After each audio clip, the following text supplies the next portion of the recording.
This is war.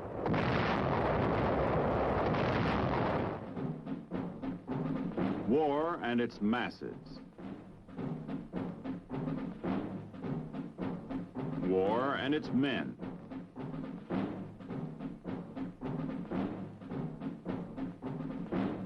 War and its machines.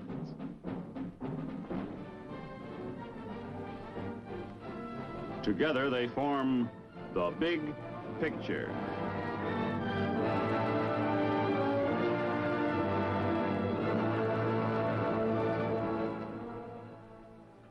Welcome to The Big Picture.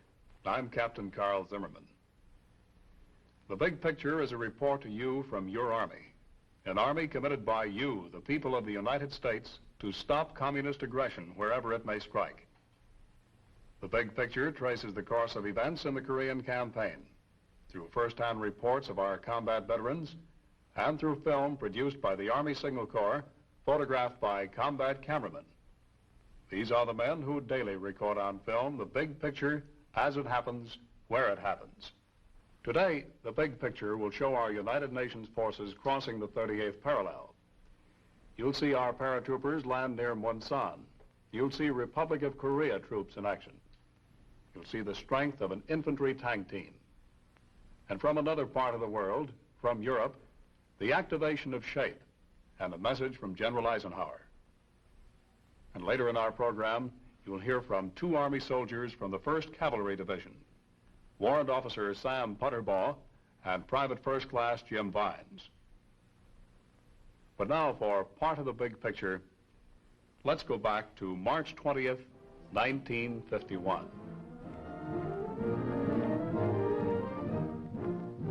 As of 20 March, UN ground forces on all fronts are pushing slowly and methodically northward toward the 38th parallel. They meet only light resistance as the Chinese communists fall back. On 21 March, Chuncheon falls without a fight. In an attempt to speed up the offensive and trap the large enemy force guarding the approaches to Pyongyang, the 187th Regimental Combat Team parachutes behind enemy lines in the Munsan area, just 12 miles below the parallel. At the same time, other UN forces drive northward along a 15-mile front above Seoul to meet them. However, the main body of the communist troops escaped the trap. By 31 March, South Korean forces in the east have already crossed the parallel and are moving inland from Yongyang. In the west, a U.S. tank column crosses the 38th parallel north of Seoul. Meanwhile, UN naval forces patrol the East Korean waters, harassing enemy transport and troop movements along the coast, and bombarding key communist traffic hubs. Allied ground troops continue their cautious advance into enemy territory, and on 18 April, after days of bloody fighting, UN troops in the central sector capture the strategic Hwachon Dam and enter the town of Hwachon. As of 20 April, the Chinese communists are continuing to fall back all along the front with heavy casualties. But their resistance becomes stronger as UN troops approach the huge enemy concentrations that have been massed below Wonsan for the long-expected counteroffensive. During this 30-day period, the greatest aerial battle of the Korean War took place with over 225 bombers and fighters involved. 8 enemy jets are destroyed. No friendly fighters are lost.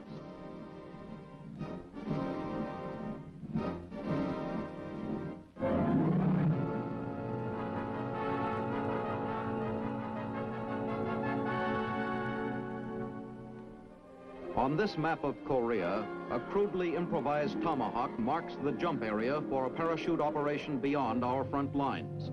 The airborne mission is named Operation Tomahawk. Objective: to seize an area deep in enemy territory on the Imjin River near Munsan and hold on until ground forces move up to consolidate the position.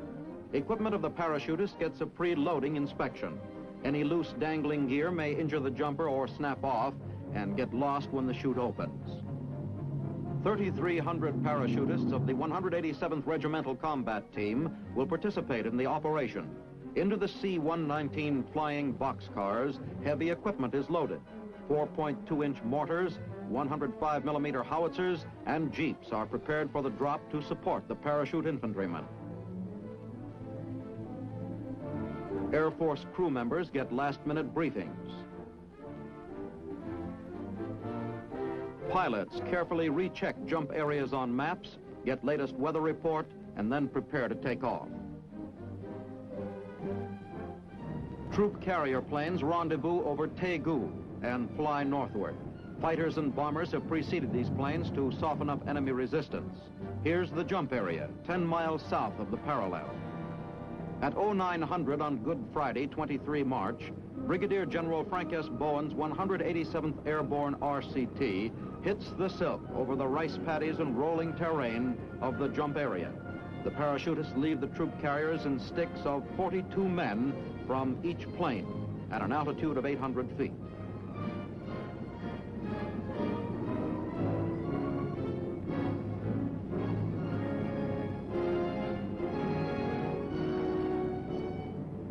As soon as all parachute personnel have jumped, the flying boxcars start delivering the heavy equipment. In this plane, jeeps and trailers are being dropped. A small parachute is released to aid in pulling the heavy cargo from the plane.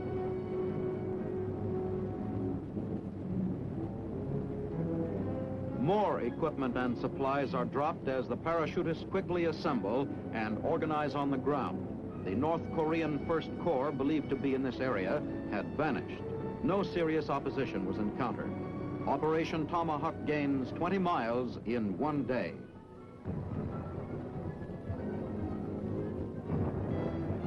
Just before nightfall, the first tanks of the 24th Infantry Division link up with the parachutists.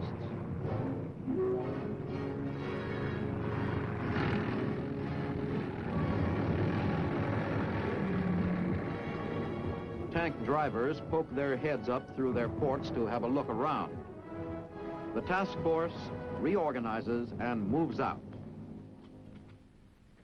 This was Korea in March 1951. The 24th Division was pushing the Chinese back across the 38th parallel. Let's have a report from another part of our ground team now. Here is Private First Class Jim Bynes of Beckley, West Virginia. Jim saw action with the 7th Regiment of the 1st Cavalry Division. Well, where was the 7th at this time, Jim? We was also moving northward toward the 38th parallel. We crossed the Han River. We were stopped there on account of we couldn't get supplies in. It flooded and washed all the bridges out. We had to have our supplies dropped in by air. As soon as we got supplied up, we moved on northward, crossed the 38th into the Washoe Reservoir. Well, what happened up there, Jim? Well, we run into pretty stiff resistance up there. They opened up the floodgates, flooded us out, and washed all of our supplies away again. It took us 11 days to secure it. They had plenty rough, didn't they? Sure did. Well, Jim, I see you're wearing the Bronze Star. How did you get that? Well, it was on the Nacton River before we started our first push north. The battalion was under about a 4-hour attack one morning. It was short on ammunition, my company was. The Jeep driver had got hit that morning, so I volunteered to take the Jeep and go back to the supply point, which I had to go through about 2 miles of road that was under heavy enemy fire to get to the supply point, and I made 2 trips hauling ammunition up to the company. It was awarded to me there. Mm-hmm. They keep you on a Jeep driver then, Jim? Yes, sir. I drove a Jeep the rest of the time in Korea. I guess they figured this guy Vines can really carry the mail. To carry the mail is one of the things you did do, wasn't it? Yes, sir. Carried mail, rations, You were a very clean clothing. very popular man, Jim.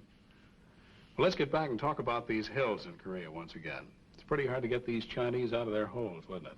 Yes, sir. They dig in so deep that most of them didn't even get out. Just killed them right in their hole. Well, what's one of the best weapons to get them out, Jim? About the only thing can get down into them is napalm. Burn them out. Well, how close to our lines do they drop that stuff? Well, I've seen it dropped in closest to 100 yards, sometimes probably closer. But it's good for the morale to see it come down, huh? Sure is. Well, Jim, you saw plenty of napalm drops in Korea.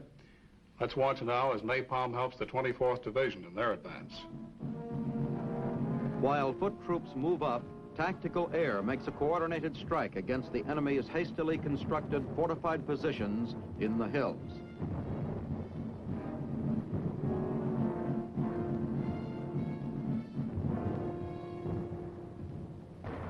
Jets deliver one of the most feared of our weapons, napalm bombs. These jellied gasoline bombs have proved highly successful in flushing the enemy from prepared positions.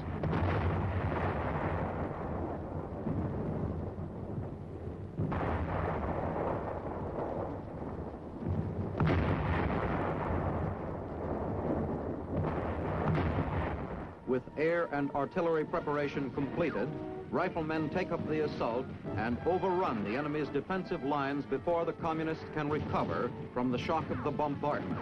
This assault moves the United Nations forces one step closer to the communist-violated border of the Republic of Korea.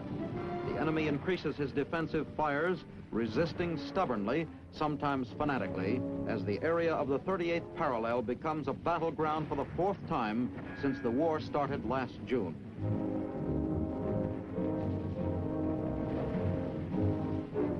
A rifle platoon passes through an area burned out by napalm bombs. The only enemy found in this area was charred. An automatic rifleman spots a target of opportunity and opens fire, and a 3.5-inch bazooka team is engaged in neutralizing defensive positions.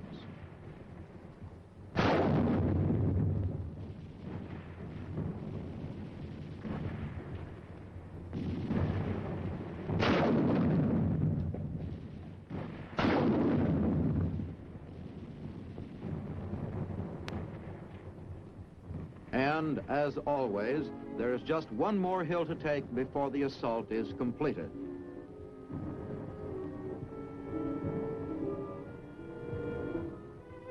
After the objective is overrun and the units reorganize, the men fight off the chill of the mountain climate.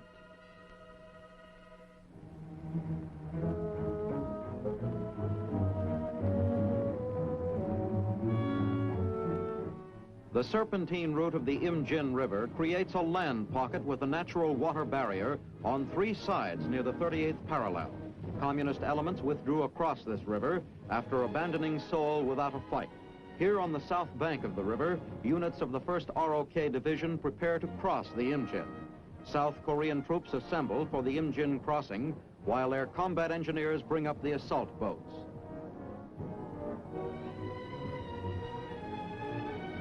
Brigadier General Paik Sun-yup, commanding general of the 1st ROK Division, supervises the operation which was planned by his staff officers. Areas suspected of containing hostile forces are plotted by artillerymen.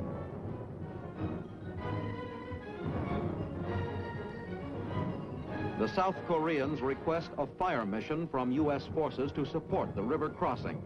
The mission is coordinated and artillery pieces fire as requested.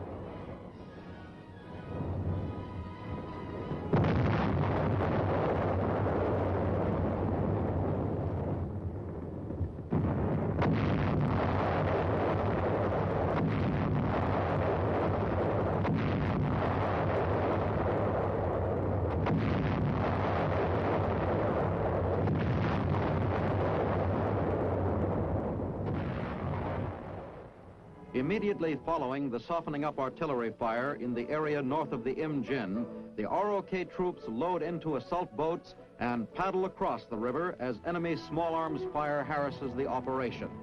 Enemy forces on the north bank, scouted earlier by a patrol, are estimated to be in company strength.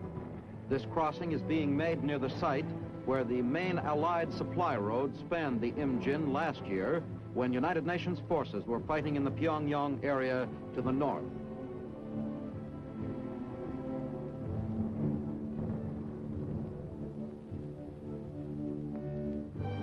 United Nations liaison officers observe the activities as the river crossing is executed. The Imjin is crossed successfully against ineffective resistance from North Koreans and elements of the Chinese 3rd Field Army.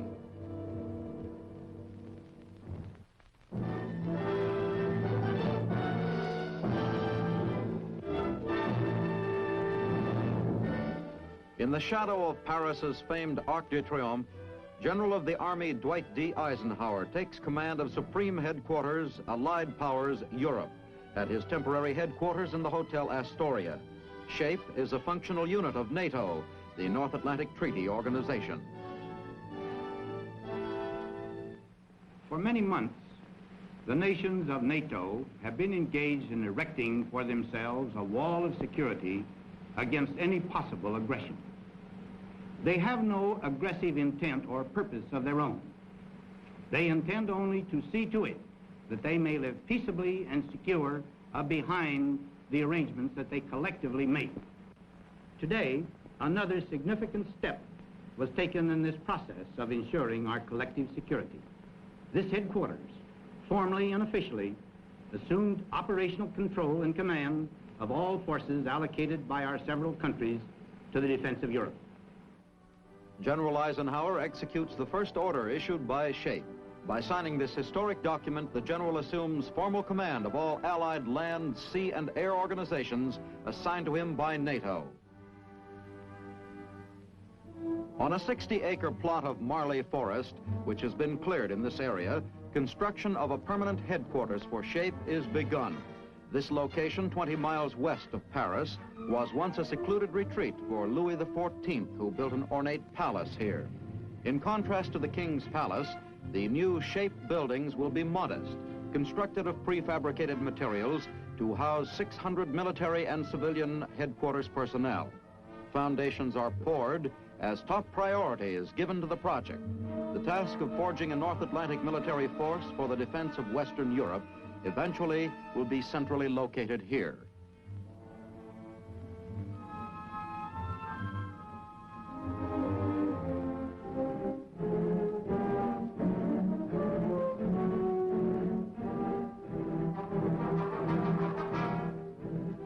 This is the beginning of a tank infantry team assault deep into enemy-held territory.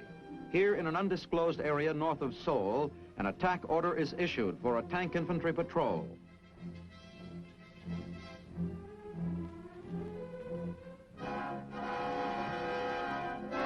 After the order is given, extra HE grenades are distributed. During the early dawn of the following morning, armor rendezvous with riflemen. Men of the 3rd Division mount tanks to ride during the initial phase of the patrol's advance.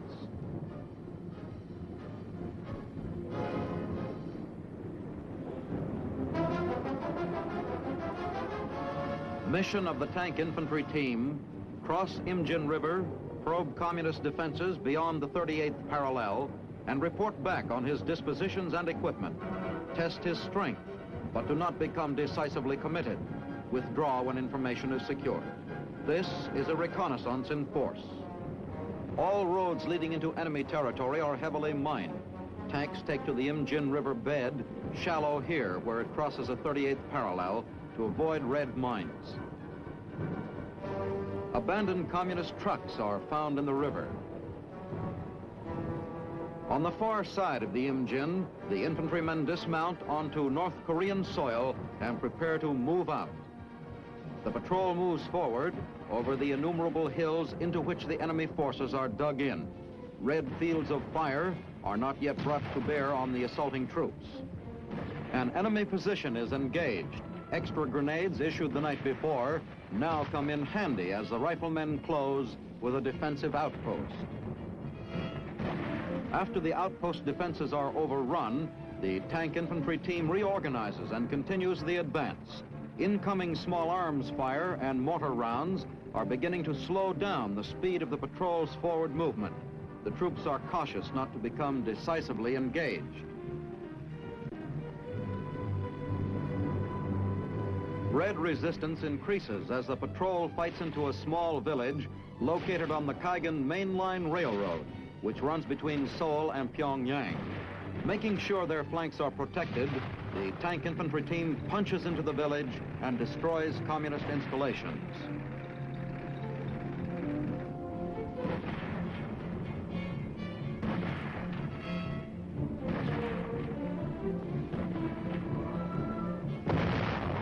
By late afternoon, this reconnaissance in force completes its mission and returns safely to its base. That was the 8th Army's 1-2 punch, the infantry tank team. The Chinese and North Koreans got to know it very well as time went on. Now we'd like you to meet another man from the 1st Cavalry Division, Warrant Officer Sam Putterbaugh. Well, Sam, what was your job with the regiment? You're a warrant officer, and you're wearing the combat infantry badge. That's a little unusual, isn't it? Yes, it is, Carl, but not all warrant officers are pencil pushers. When we got to Korea, our high rate of casualties amongst the officers, my battalion commander had to utilize what he had, so I was used as a combat platoon leader, and that made me eligible for the combat infantry badge. Well, evidently, Sam, you've done pretty well in that job, too. You're wearing the Bronze Star with cluster. Well, you saw action in World War II, didn't you? Yes, I did, Carl. Well, have we seen a lot of improvement since that time? Yes, we have, especially in the logistical problems. When we first got to Korea, we were short food, water, clothing, ammunition.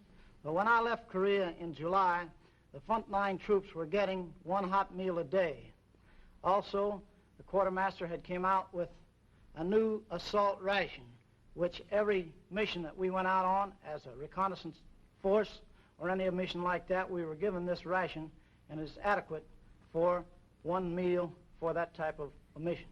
Well, Sam, how about improvements in the medical field? If a man is wounded today, he stands a much better chance of staying alive, doesn't he? Yes, they have. The field hospital of the Medical Corps has put up close to the front line as possible. When a man has a serious casualty on the front line, he is immediately evacuated to that field hospital where he is given the best medical care it's possible for a soldier to get. Mm-hmm. Well, you were a tanker in World War II, right, Sam? Yes, I was, Colin. Well, a lot of these men coming back from Korea tell us this is not very good country for tank fighting. How do you feel about that? I disagree with that statement very much.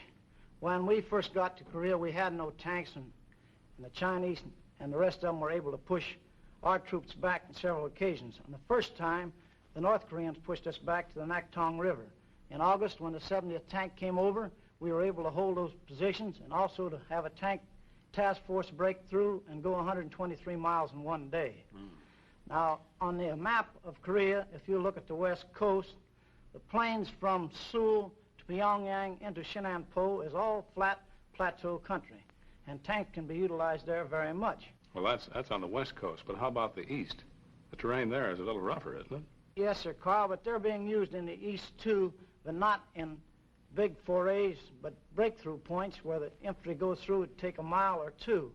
But no infantryman likes to go out without a tank going along with him or a platoon of tanks, because they're a very good morale factor to have around with that much firepower. Well, Sam, how about the British? They had some tanks over there, too, didn't they? Yes, sir, Carl. The British have a 50-ton tank being used in Korea, and when we were forced back the first time from North Korea, it was used as a rear guard, and it's being used very efficiently against the North Korean and Chinese troops today. So I can't see how anybody could say that tanks cannot be used in Korea in a manner that they were used in World War II. Well, how about a recon mission? Do you use tanks on those a great deal? Yes, they do. The M24 and the M46 is being used in Korea on recon missions and used effectively. And the infantry likes to have them when they go out on them. Right, Sam. Well, back in April of 1951, a Signal Corps cameraman went with the tankers in a recon mission. Let's see his report. After receiving an order to clear an area near the 38th parallel of communist snipers and to search roads for landmines, a detail of a reconnaissance company prepares for its mission. Weapons are loaded and a final check of equipment is made.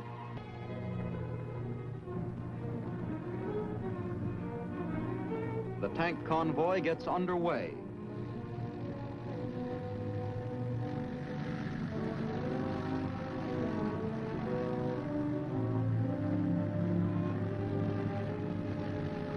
This roadway has already been cleared of mines.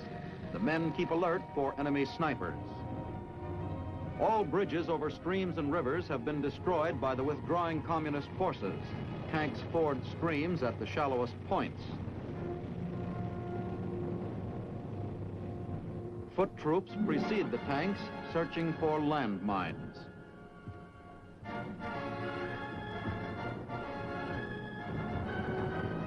A culvert bridge blasted by retreating Reds halts the advance momentarily, but not for long. Engineer troops measure the distance to estimate bridging materials required to span the gully. In no mood to wait, a tank bypasses the wrecked bridge and presses out a detour. the tonnage of the tank smashes a new road that leads through a small village on the far side.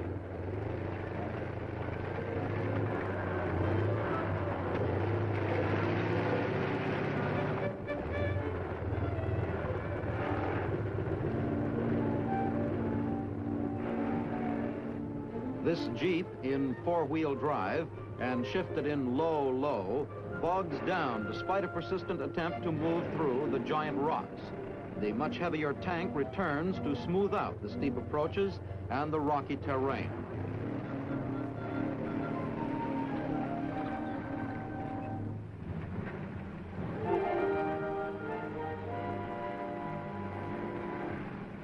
Now the Jeep moves over the detour and out the other side over the tank-made path. Teamwork pays off. Remember the sign on the American roads that said, "Beware soft shoulder"? Well, here's what it can mean in Korea. Another tank moves up to the disabled one, but can be of no assistance.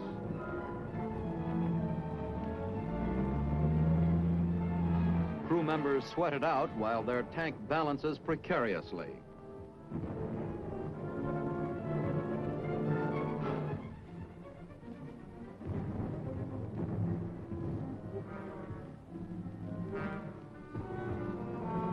Chinese surrender leaflets are found in the vicinity of the disabled tank, and tankers read the propaganda through curious but distrusting eyes. The usual reaction to these propaganda leaflets is the traditional but appropriate nuts. After radioing for a tank retriever, the recon detail moves on to accomplish its mission. Those were the events that comprised the big picture from March 20th to April 20th, 1951. Our thanks to Warrant Officer Sam Putterbaugh and PFC Jim Vines of the 1st Cavalry Division for being with us. Next week, the big picture will show the United Nations forces withdrawing in the face of a Red offensive. You'll see the Lincoln Line established north of Seoul. You'll see our troops hold on to that line and later break out in an air-ground assault. And you'll hear from another combat veteran, an Army soldier who saw, as it happened, a part of the big picture. This is Captain Carl Zimmerman inviting you to be with us then.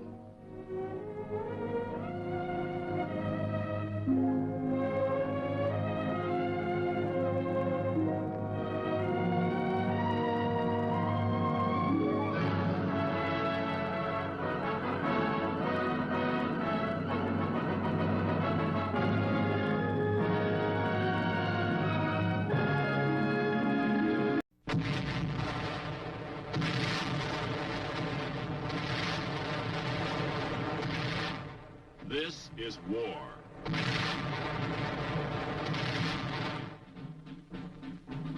War and its masses. War and its men.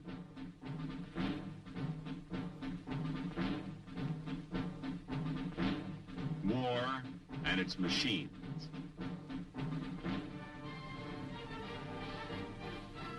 Together they form the big picture.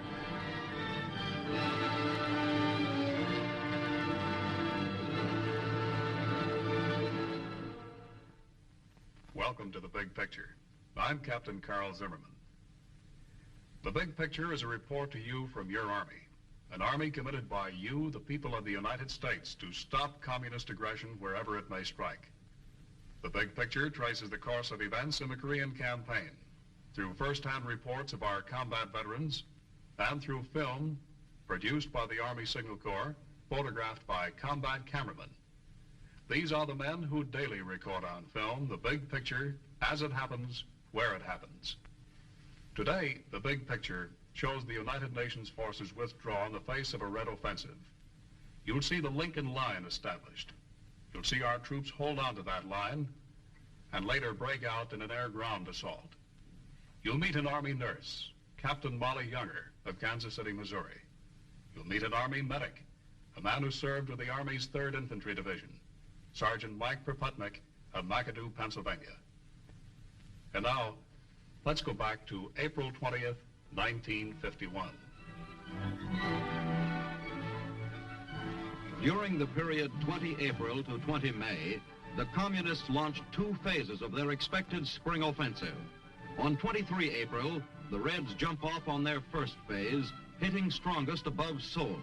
UN troops are forced to withdraw south as British and Belgian contingents hold off the Communists in a spectacular rearguard engagement. A secondary action of this phase hits in the Huachan Reservoir area.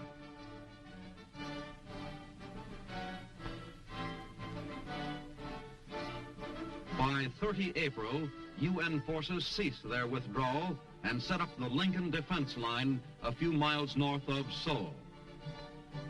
In the central sector, UN troops withdraw south of the Pukhan River, and in the east, ROK forces pull back to Yangyang. From 1 May to 16 May, there is only minor enemy activity as the Communists build up for the second phase, and UN forces recover some ground north of Seoul. UN air forces strike at targets of opportunity.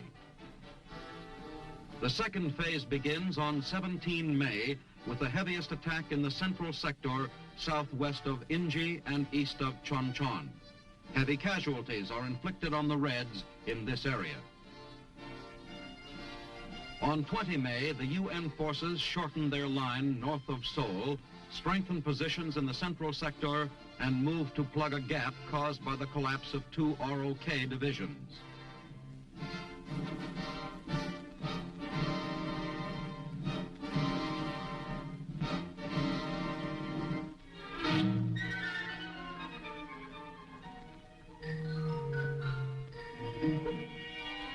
In the Imjin River area, soldiers of 2 combat teams quickly break camp.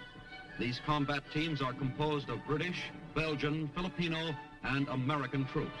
What may be the last meal for a long time is grabbed as a report is received of a large enemy force which has crossed the nearby Imjin. These UN troops start their withdrawal according to plan. Mortars blast at the approaching Reds who threaten to cut off the combat teams.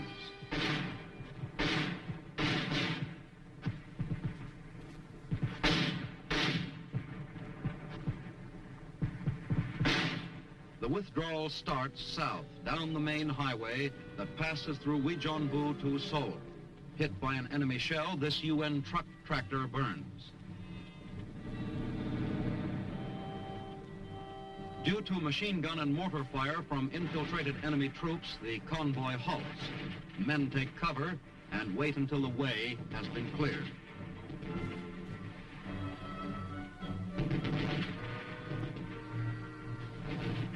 The long convoy moves southward again with its cargo of men and equipment. The communist offensive was expected, and nothing of use is left behind.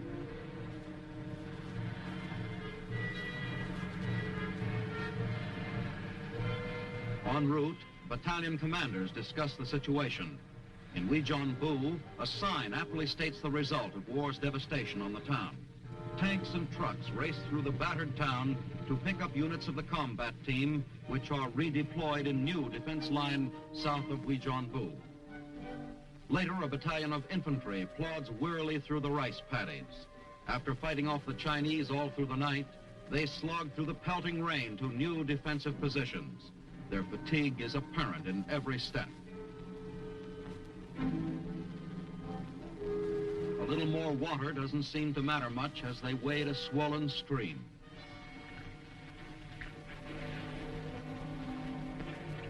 Full advantage is taken of the chance for a short rest before fighting off the Reds again. Rain-soaked troops hold rearguard positions covering the withdrawal. This is the third major Red offensive of the conflict. The first was the initial North Korean aggression last June, and the second, the full-scale intervention of the Chinese Communists on 26 November.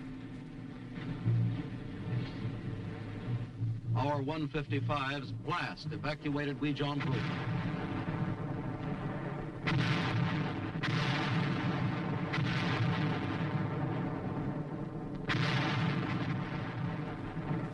Withdrawal continues as UN firepower takes a terrible toll of Chinese. Further south, nearing Seoul, the last UN vehicles cross a bridge south of Yapyong. Men of an engineer battalion pour gasoline on the bridge, which has also been mined with TNT.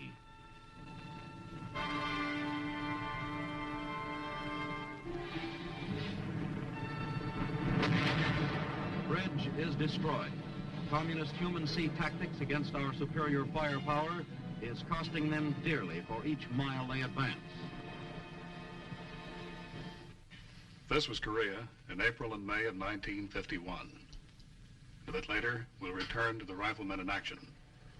But first, we want you to meet an Army nurse who saw duty in Korea. She's Captain Molly Younger of Kansas City, Missouri. And Molly served with a frontline surgical team. Now, how did this team operate? What did it do? The 8076 Mobile Surgical Unit, activated in July, sent to Korea and assigned to the 24th Division. And there they were about 10 to 18 miles below the clearing company. As the first aid men picked up the casualties, gave them first aid, sent them to the clearing company, and from the clearing company were sent to our unit, the Mobile Surgical Unit, for further treatment. Now, this is the first time that a wounded soldier was given definitive treatment this close to the front. Is that right? That's right. It certainly must have saved a lot of lives, Molly. Yes, it did. And after the treatment at our hospital, they were evacuated by train, helicopters, and ambulances to the evac hospital, which was at Busan at that time. And from Busan, they were sent to Japan and then to the States. Now, how many months were you in Korea, Molly? 6 months. Well, certainly in that time you moved around a great deal, didn't you? How did you get around? Well, we had 32 vehicles assigned to the unit, and most of our trips was by convoy. Well, how many of those were ambulances? Well, we had 14 ambulances. That's right. Well, how about the weather in Korea? You saw a lot of different temperatures. Yes, in the beginning it was a little hot. Of course, we didn't have time to think about the heat at that time. And later on, though, it was getting a little bit cold. A little bit too cold for some of us, but we remedied that situation, too. Mm-hmm. Well, Molly, did these extreme temperatures hurt your operations any? Well, the heat didn't hinder anything, but the cold, due to the fact that we're set up in tents in these buildings that were not heated. We did have some oil stoves that we tried to set up and work under those conditions. Mm-hmm. Well, Molly, when did the surgical team see its roughest action in Korea? Well, I'd say right in the beginning, in July, August, and September. When we sustained a lot of losses, didn't we? Yes, and there were long hours of duty for all of us. We worked from 18 to 24 hours, 36 hours, round the clock. This was the whole crew? The entire crew stayed on. And well, how many operations could you do at one time, Molly? well, our first setup there, we could make good use of our 6 tables. We had 6 operating room tables, and they were in full swing at all times. And patients were taken care of as soon as they came in. And we had 3 anesthetists, and some of us could hold down 2 or 3 tables at a time. That was your job. You handled That's the right. anesthesia, right? That's right. Well, Molly, certainly there are a lot out there, a lot of girls watching this program who we would like to see become Army nurses. Now, this is your opportunity to talk to them, Molly. There they are. Yes, we need nurses, and very badly, especially nurses with critical MOSs, specialties, is the NP, MOS, the surgical, and most of all, anesthetists. Well, Molly, we're asking for nurses, asking these girls to join you in being an Army nurse. We're not doing what the Army used to do and say, join and see the world. In fact, we've given them a pretty rough picture right here. But I think more important than anything else is the fact that you get a great deal of satisfaction out of your job, don't you? Yes, we do. We save lives, and can't think of anything more important than to save lives. Right, Molly. We certainly can't either. Well, now, you told us a few moments ago that when you received these wounded men, the only treatment they had received was from the frontline aid man, right? That's right. Well, how was that treatment? Well, it was really remarkable, considering the circumstance. They had applied the treatment administer the treatment. They use the improvised a lot of times, the tourniquets and splints, and use string and rope and everything else for tourniquets, in fact. But they all carried their sulfa packs, and that was the first initial treatment. Well, Molly, a little later in our program, we're going to meet one of these medical aid men. But now, let's go back to the action in Korea, April and May of 1951. At the end of the first week of the Communist Spring Offensive, Allied units withdraw to defensive positions north of Seoul. In the western sector, where red pressure is heaviest, trucks loaded with troops move rapidly south. UN forces have broken contact with the enemy all along most of the front. As soon as defending forces have taken positions behind the Lincoln Line, final line of defense between Uijeonbu and Seoul, engineers plant an extensive minefield. The anti-tank mines are armed as the field is completed. Anti-personnel mines will also be laid. To augment the minefields, barbed wire entanglements are constructed by the engineers. Working quickly, the wire is strung and stretched taut. A 75-millimeter recoilless rifle covers the valley which the Reds must cross to reach the Lincoln Line. Observers of an ROK division use this high point to advantage and keep close watch on the opposing hills. Artillery is called for to give relief to a UN tank column under enemy fire in the valley.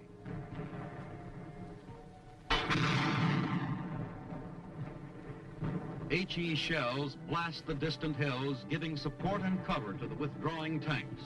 The armored patrol is returning to the Lincoln Line after contacting 2 Chinese battalions.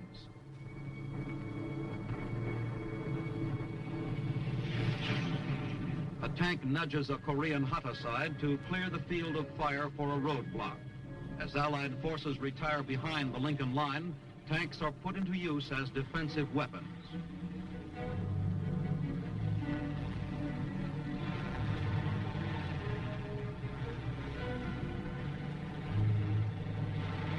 The heavy firepower of the artillery is ready.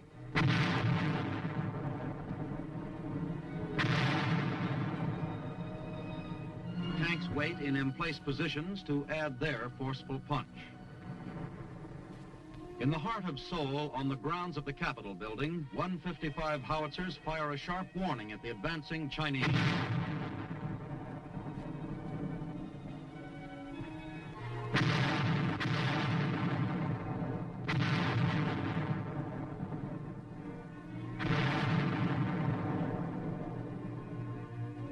The artillerymen improved their emplacements within view of the Capitol. Although earlier the South Korean government warned the populace to leave, almost 500,000 remained in the city, showing confidence in our ability to hold despite the growing menace of the Red advance. The government was finally forced to order the evacuation. Only then did the people leave. The UN troops remained on the Lincoln Line to write the next chapter in the defense of Seoul.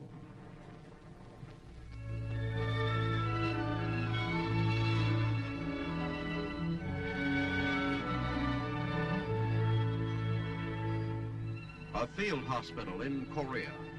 Full facilities must be available here for the first phase of treatment of the wounded. It's the critical phase.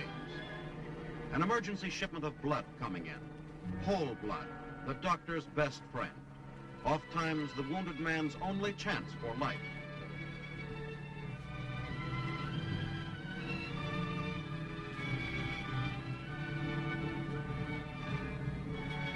Donated in New York or San Francisco or St. Louis, typed, stored, and shipped with the strictest scientific care, it's here where it's needed. After first aid treatment and an aid station, wounded men are brought to the field hospital.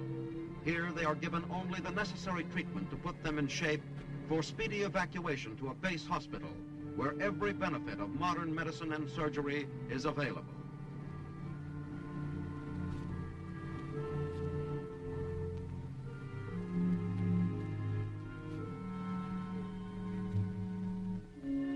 Almost every wounded man has lost too much blood.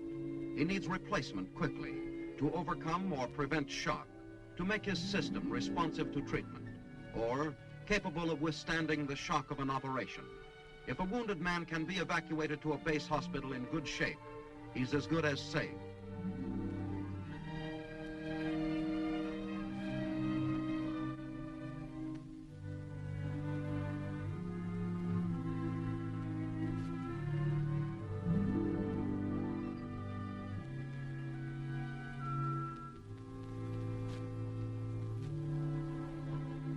Drop by drop, a young man's precious life is saved for his loved ones, for his country.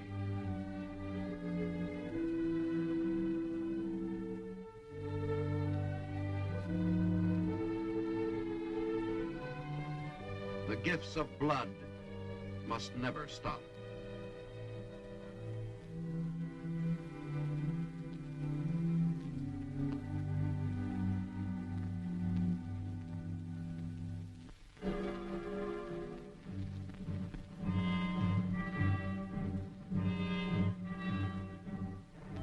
Troops of the UN forces move along a barbed wire barricade on a ridge near the town of Tokso, part of the line of defense against the communists in this sector. As further determined to the mass assaults of the Chinese, an anti-personnel minefield is planted just beyond the UN-held line. Tripwires are adjusted from the stakes to the mines, which have an effective danger radius of 75 yards. A pressure of 9 pounds against the tripwire will explode one of these lethal traps.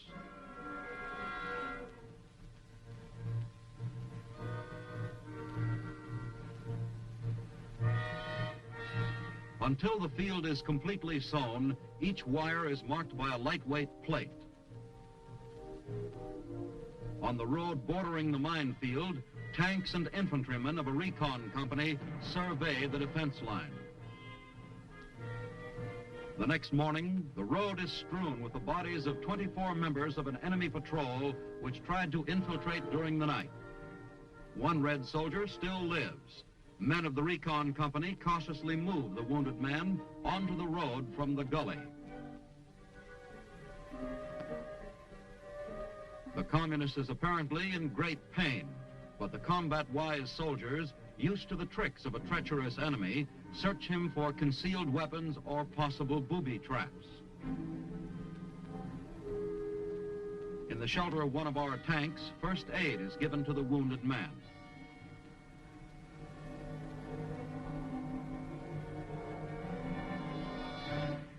From a vantage point atop a hill, a machine gunner watches the valley below as his assistant adjusts his fire through a BC scope. An observer checks the terrain as a gunner fires at an enemy position in a village ahead. Smoke rises from the battered town. Troops of the United Nations maintain their vigilance and refuse to give up ground to the communist hordes without exacting a heavy toll for every foot of ground.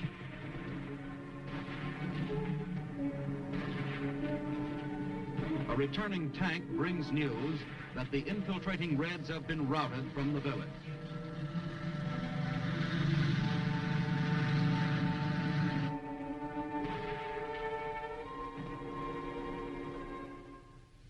We'd like to tell you about a very important part of our big picture, the frontline aid men.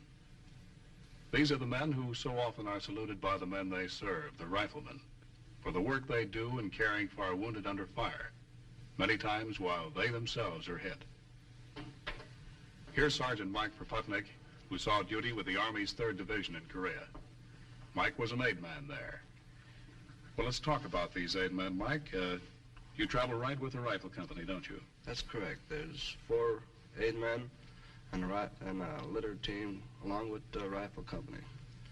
We go in attack and take care of the wounded and evacuate them as soon as possible. How about the terrain over there? That makes it a little rough for the evacuation, doesn't it? It does. We look over the terrain before we go in and find the quickest way possible for evacuation that can be done. Well, how do you get them off these hills, Mike? Well, we have these Korean litter bearers, civilians, and they can move out a lot faster than we can. They know the terrain also. They know how to climb those hills. That's correct. Well, now, what equipment do you have with you to treat these wounded men?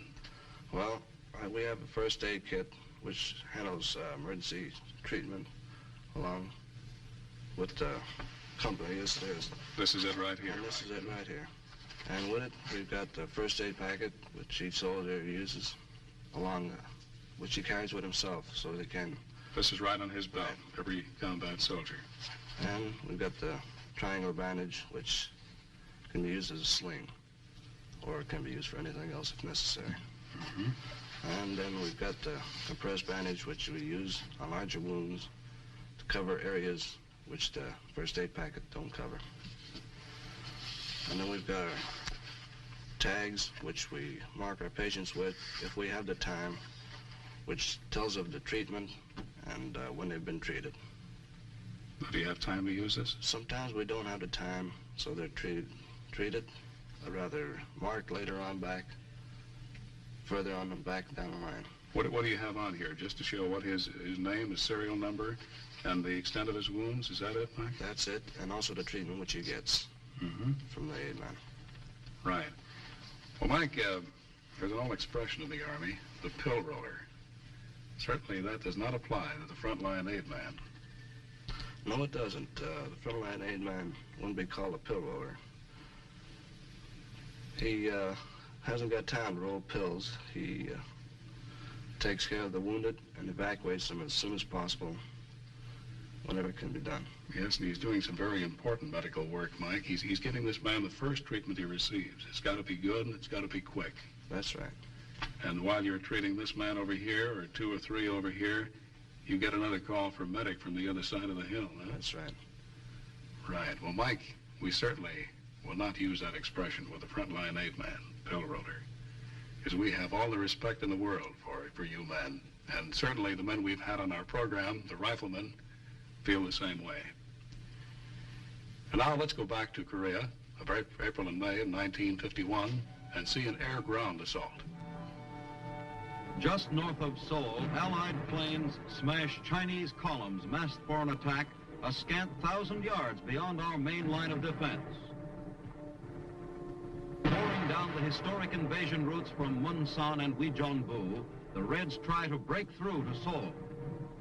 Officers observe the effectiveness of UN air power back in the skies after days of rain as it plasters enemy concentrations building up for their much-heralded May Day attack on Seoul. The planes smother the target with machine gun fire, rockets, and napalm.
The infantry adds its voice.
Not even the fanatical communists can stand against this sort of coordinated defense.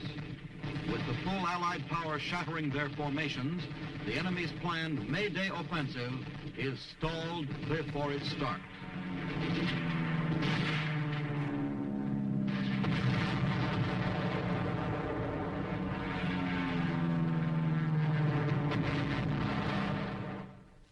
Those are the events that comprise the big picture from April 20th to May 20th, 1951. Our thanks to Captain Molly Younger and Sergeant Mike Proputnik for being with us. Next week, the big picture will show the 8th Army answer the Red Spring Offensive with a powerful attack all along the line. And you'll meet 2 combat veterans who saw, as it happened, a part of the big picture. This is Captain Carl Zimmerman, inviting you to be with us then.